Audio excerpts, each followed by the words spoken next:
Assalamualaikum warahmatullahi wabarakatuh. Bismillah walhamdulillah wassalatu wassalamu ala rasulillah. Amma ba'd.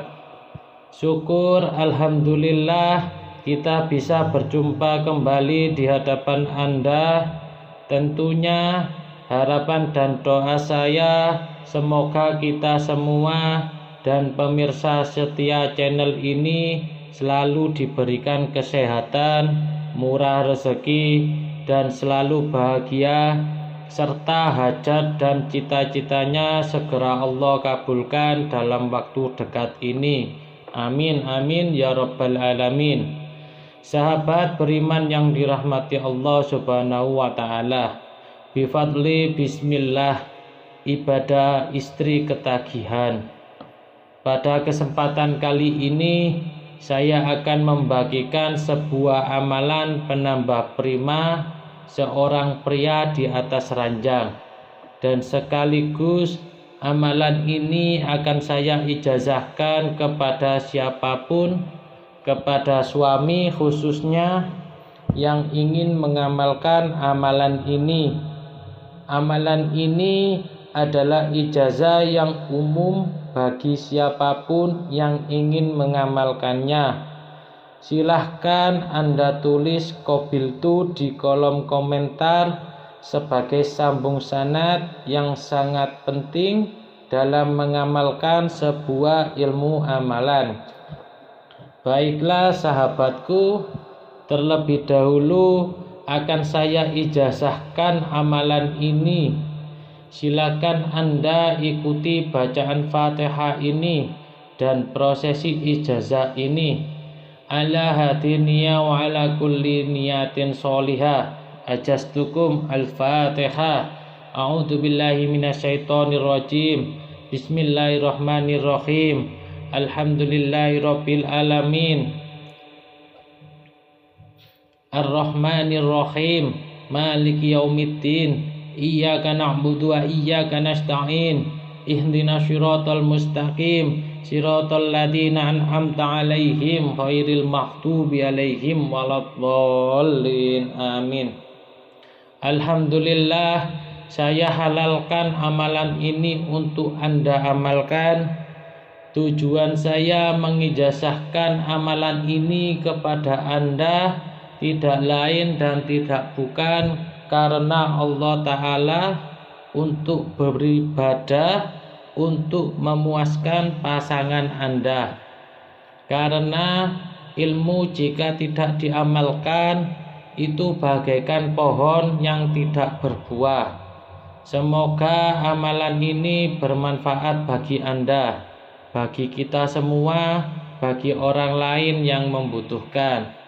Jadi silakan like video ini dan share sebanyak-banyaknya agar Anda juga mendapatkan aliran pahala karena ikut menyebarkan kebaikan.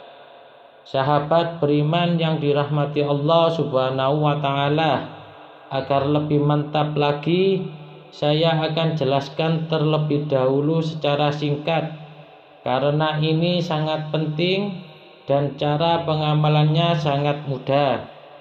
Yang pertama, pasti saya selalu sampaikan, yaitu adalah niat yang lurus, niat untuk beribadah lillahi ta'ala, niat hanya untuk membahagiakan pasangan Anda, agar hubungan rumah tangga Anda itu selalu harmonis, sakinah, mawaddah, warahmah, dunia wal akhirah. Selanjutnya adalah amalannya. Silakan Anda tulis atau Anda hafalkan amalan berikut ini. Dicatat bila perlu atau Anda langsung hafalkan amalan pendeknya. Allahumma qawwi zakari bifadli bismillahirrahmanirrahim. Allahumma qawwi zakari bifadli bismillahirrahmanirrahim. Allahumma qawwi zakari bifadli bismillahirrahmanirrahim. Akan saya makna agar Anda itu mengetahui maksud dari amalan tersebut. Allahumma, ya Allah, qawi, kuatkanlah zakari, zakarku, bifadli, dengan keutamaan, bismillahirrahmanirrahim. Seperti itu ya. Jangan remehkan atau dianggap sepele amalan basmalah ini, karena disebutkan dalam sebuah hadis, kullu amrin dibalin la yubda'u fiha bismillah fahuwa haqqo. Kullu amrin dibalin la yubda'u fiha bismillah fahuwa haqqo. Setiap sesuatu perkara yang baik jika tidak dimulai dengan bismillah, maka itu akan terputus barokahnya, sahabatku. Ini adalah hadis riwayat Abu Hurairah. Kemudian sahabatku, dalam kitab An-Nawazir, Syekh Shihabuddin bin Salamah Al-Qalyubi menuliskan sebuah kisah tentang keutamaan basmalah. Dijelaskan dalam kitab tersebut bahwa ada seorang perempuan yang selalu istiqomah membaca basmalah, selalu istiqomah membaca bismillahirrahmanirrahim. Ini sudah menjadi kebiasaannya, sahabatku. Setiap hendak melakukan sesuatu dimulai dengan basmalah. Setiap melakukan apapun, perempuan ini selalu memulainya dengan bismillahirrahmanirrahim.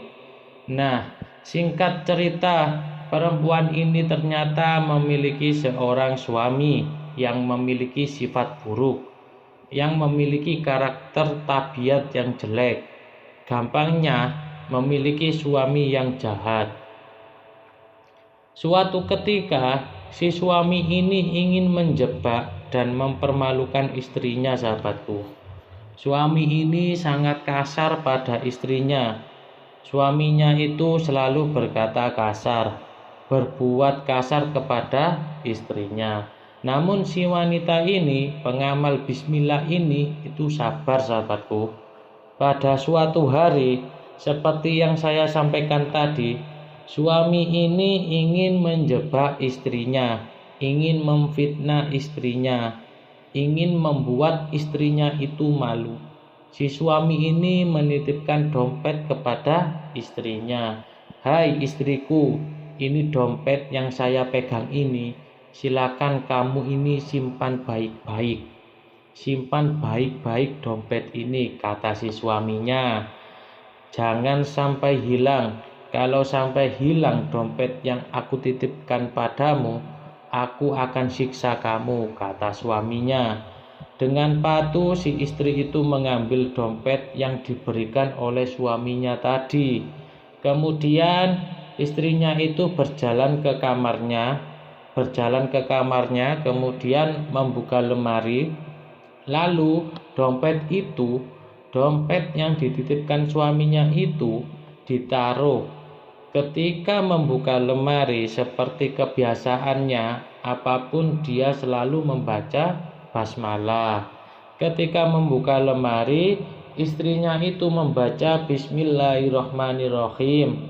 Ketika menaruh dompetnya dalam lemari, membaca bismillahirrahmanirrahim. Ketika menutup lemarinya pun itu istrinya membaca bismillahirrahmanirrahim.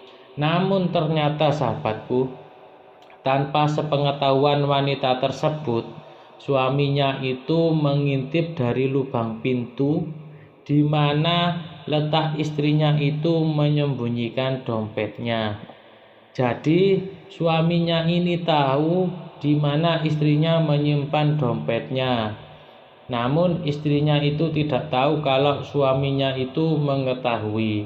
Singkat cerita, ketika istrinya itu sedang memasak di dapur, suaminya itu mengambil dompet tersebut. Mengambil dompet tadi. Diambil dompetnya, kemudian suaminya itu membuang dompet tadi ke dalam sumur. Masya Allah. Mengambil dompet tadi kemudian dibuang ke dalam sumur. Suaminya sendiri yang membuang dompetnya. Itu sebenarnya kosong ya.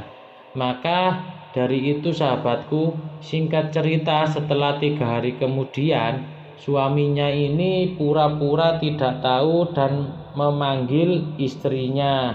"Hei istriku, mana dompet yang kemarin aku titipkan kepadamu? Aku mau berbelanja sesuatu. Mana, ambil itu. Uangnya itu banyak." Dengan senang hati istrinya itu ke kamarnya, kemudian ke lemarinya. Ketika hendak membaca Bismillahirrohmanirrohim, ternyata dompetnya itu masih ada di tempatnya sahabatku. Suaminya sampai terbelalak. Suaminya itu sampai kaget, sampai hampir mau pingsan. Karena dompet yang sudah dia buang sendiri ternyata masih ada di tempatnya, masih utuh tanpa bergeser sedikit pun. Ternyata sahabatku, saat suaminya itu membuang ke dalam sumur, Allah itu memerintahkan malaikat Jibril untuk mengambil dompet tadi dan dikembalikan ke tempat semula. "Wahai Jibril, ambil dompet yang sudah dibuang suaminya tadi dan kembalikan ke tempat asalnya, ke lemari wanita tadi, karena dia sudah menitipkan barangnya, menyimpan barangnya dengan menyebut namaku," kata Allah. Ketika itu suami sadar bahwa dompetnya itu masih berada di tempatnya, padahal dia jelas-jelas buang sendiri dompet tadi. Suami itu terbelalak, kaget, menangis, lalu bilang sama istrinya, "Istriku, aku mohon maaf sebelumnya kepadamu," sambil menangis. "Sesungguhnya dompet itu yang kamu simpan, itu sudah aku buang 3 hari yang lalu ke dalam sumur. Tapi kenapa dompetnya ini masih ada di sini dan tidak bergeser sedikit pun?" Suaminya itu menangis sambil meminta maaf karena keajaiban itu. Lalu apa kata istrinya? "Suamiku, ini mungkin pertolongan dari Allah, karena setiap apapun yang aku lakukan, aku selalu membaca Bismillahirrohmanirrohim. Dan aku taruh dompet itu dengan membaca Bismillahirrohmanirrohim. Aku meminta kepada Allah, ya Allah, aku titipkan dompet ini hanya Engkaulah yang maha penjaga. Engkaulah yang maha melihat," dengan menyebut Bismillahirrohmanirrohim. Masya Allah, sejak kejadian tersebut, suaminya itu sadar, suaminya itu tobat. Yang awalnya dia adalah suami yang kasar, dia menjadi suami yang lembut, suami yang perhatian, suami yang sangat mencintai istrinya. Masya Allah. Hikmah dari kisah ini sahabatku, jika Anda yakin mengamalkan amalan ini, keajaiban pasti akan terjadi. Lalu sahabatku, tata caranya bagaimana? Amalan ini dibaca 3 kali ketika hendak melakukan pemanasan. Jadi sebelum mulai ibadah, Anda itu baca Bismillahirrohmanirrohim ini 3 kali. Kemudian tiupkan ke dalam air putih. Boleh ditaruh di dalam gelas atau di dalam botol ya. Kemudian tiupkan. Setelah kamu tiupkan, diminum air tadi sampai habis. Minum airnya sebanyak mungkin ya, jika perlu sampai habis. Itu dimulai ketika Anda hendak memulai ibadah intinya. Jika Anda yakin mengamalkan amalan ini, maka Anda akan diberikan kekuatan yang sangat luar biasa sahabatku, sehingga pasangan Anda akan merasa bahagia. Dan perlu dicatat, jika di pertengahan Anda itu merasa, wah ini kok masih kurang kuat, kayaknya masih mau keluar, Anda berhenti sejenak, break sejenak, minum lagi airnya. Makanya saya sarankan sediakan satu botol